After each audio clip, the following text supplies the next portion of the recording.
buffalo sauce. Buffalo sauce is one of the simplest recipes you can make at home because the most basic recipe only has 2 ingredients: hot sauce and butter. Now we are gonna add a little bit more flavorings because, well, flavor, but it's not much and I guarantee you have them in your home. So let's make it. To a small pan, preferably a saucepan, add a cup of hot sauce. And if you run out, simply grab another bottle of hot sauce. Or another hot sauce. Now we could stop here, but we are gonna add a little more flavorings because we wanna up that flavor. And so he adds a teaspoon of vampire repellent, a teaspoon of mustard powder, a few pinches of sodium chloride, a teaspoon of fire, and a few black specks known as black pepper. Then with a bunch of wires and a handle, it's time to mix until well combined. Once the ingredients have intermingled, it's time to add some actual heat. Careful removing the whisk so as not to make a mess. Once on the burner, ignition is initiated over very low heat, too low to simmer. You most certainly do not want it to boil. We are, however, gonna get a little bit crazy with a little bit of bourbon. Just a splash. Then he cleans, because ants. Now you may have noticed I'm using Frank's Red Hot, which is the classic hot sauce used in buffalo sauce. But it doesn't mean it's the only one you can use. I like using Tapatio, Cholula, Tabasco, and even Sriracha. Except Sriracha, which I'm apparently running out of, you want to thin it out with vinegar because it's very thick, very chili based. And the question is why would you want to use so many different hot sauces for buffalo sauce?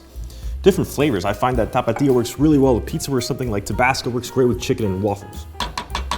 So while our sauce continues to heat, we need to prep our butter. And since we use 1 cup of hot sauce, we need the equivalent of 1 cup of butter, which is 2 sticks of unsalted, cold butter. Not melted, not room temperature, cold. We're basically gonna cut these up into 2 tablespoon chunks, so you have about 4 per stick.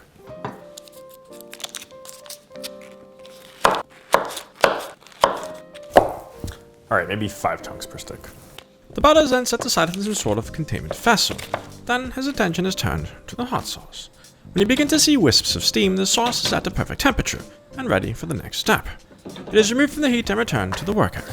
So what we're gonna do now is we're basically add each knob of butter and stir vigorously. You could use an immersion blender, however for simplicity's sake you will be using a whisk, preferably one of a larger variety. A knob of butter is added and whisked until almost entirely melted.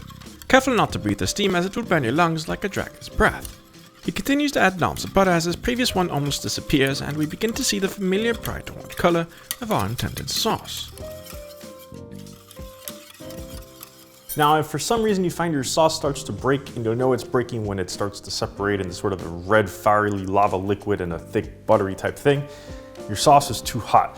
That's the beauty of using the whisk method of once you start to see that little smoke, it's good to pull it off. If it breaks, you're gonna have to start over. I haven't found anything that brings it back together, no gums, nothing that can really kind of just, yeah, it's just start over.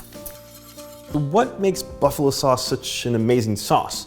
It's because it encompasses the 4 pillars of flavor: salt, fat, acid, and heat. And all this has been known in the culinary world for a long time to produce amazing tastes. It was basically brought to everyone's forefront with Samin Nosrat's book by the same title, Salt, Fat, Acid, and Heat. I'll leave a link to that in the description down below. We get the salt from what was in the sauce and a little bit that we added, the fat from the butter, and of course the hot sauce brings the acid from the vinegar and the heat from the chilies that are in that hot sauce. These 4 elements come together to make an amazing flavor bomb that goes both well on beef, pizza, fish, chicken, tacos, and even pancakes. Yes, pancakes. I implore you to try it. It's actually really, really good. The beauty of this sauce is it's also low carb and keto friendly, but you keep in mind that just because it is doesn't mean that it's low calorie. Now this sauce is a bit thin, but if you want something that's gonna be a little bit thicker, something more like a condiment or a sauce you put over fish tacos, burgers, chips, and all sorts of things, we can add a little bit of food magic. I'm gonna add 1/8 of a teaspoon of xanthan gum sprinkled over top, not thrown in, otherwise it'll be as tight as a pig in a blanket. And this is gonna give it a nice thick consistency. You could also use a little Greek yogurt or some creme fraiche to thicken it up and kind of cut the edge off of the spice, but I like the regular standard recipe. Now you're gonna be tempted to add more xanthan gum, but I implore you not to, because trust me, it'll thicken up. It just needs some time to hydrate. Otherwise you're gonna end up with a pudding, and that doesn't work for anybody.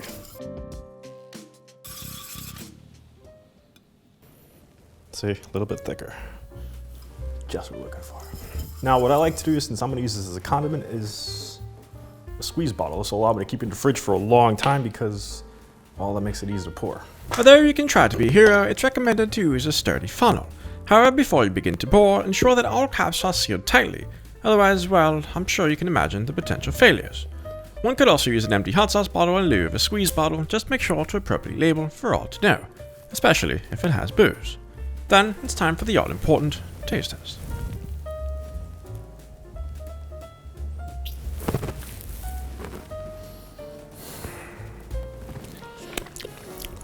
It tastes good.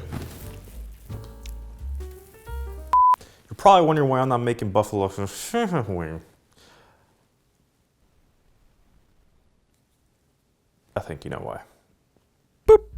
Make sure to check out this other video, and until next time, hey to